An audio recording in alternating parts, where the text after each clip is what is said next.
Aba bamotari bemeza ko abagenzi baturuka mu nkengero z'umujyi wa Nyanza bamaze kumenyera ko bajya mu mujyi wa Nyanza bagendeye ubuntu mu modoka z'amasosiyete atwara abagenzi akorera mu ntara y'Amajyepfo. Ni ibintu abamotari bemeza ku bwinshi ko byamaze kuba umuco ku bagenzi ku buryo umubare munini wabo uba utegereje izo modoka ntawe ushobora gutega moto. Nko kuva Gatagara kuza ukagera mu mujyi wa Nyanza nta muntu ushobora kuhakura kuko imodoka iraza igateraho abantu bakirukiramo ku buntu, kandi abo bantu aribo twagakwiye gutwara tukabona ibitubeshaho.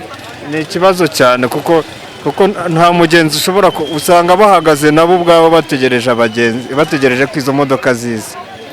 Bituma akazi kabura, ahubwo n'ubu mvuyeyo nshoye n'ubu nje nta mugenzi.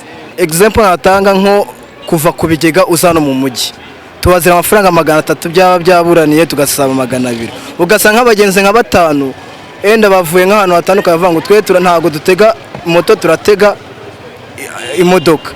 Nkuko babyivugira, ibi ngo bihombya ku kigero cyo hejuru abamotari bakorera mu mujyi wa Nyanza no mu nkengero zawo, kandi ngo baba bagomba kwishyura imisoro uko byagenda kose. Bahera aha basaba inzego zishinzwe kugenzura ubwikorezi kugira icyo zikora kuri iki kibazo, byaba na ngombwa ngo bakabuza ayo masosiyete gutwarira abagenzi ku buntu. Ari nk'igihe ugera ku cyapa ugiye gushyiraho umugenzi, agence kabiteyeho umugenzi kabiramutwaye, kandi uri butange imisoro kuri leta. Icyo kibazo leta yagombye kukigaho, bagashaka byibura uburyo bashyira abasekirite ku byapa cyangwa babuza ntibajye batwara abagenzi. Leta iba yateyemo idusaba imisoro, ugasaba imisoro ibaye myinshi, nta bagenzi turimo kubona, kandi leta ibyo ntago byitaho. Twabona abagenzi tutababona ntago bireba.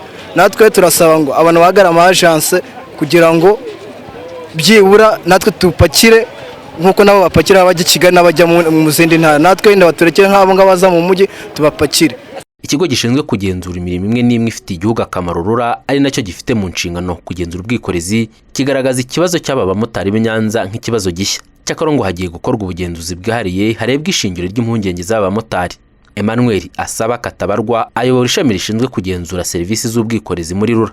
Iki ni ikibazo gishyashya twumvishije, yenda turaza kugikurikirana, ariko mu by'ukuri numva kucyumva bigoranye kuko cyambere imodoka zose zigarukira Nyanza, nta yemerewe gushyiramo abantu ibamanura kereka za zindi zo mu mujyi.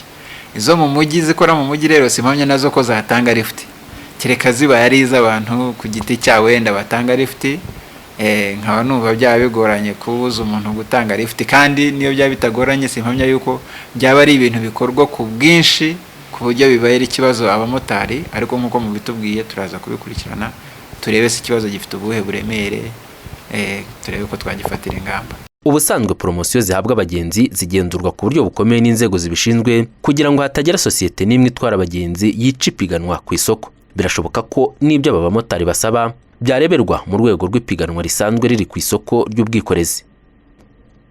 Tito Dusabirema, Royal TV.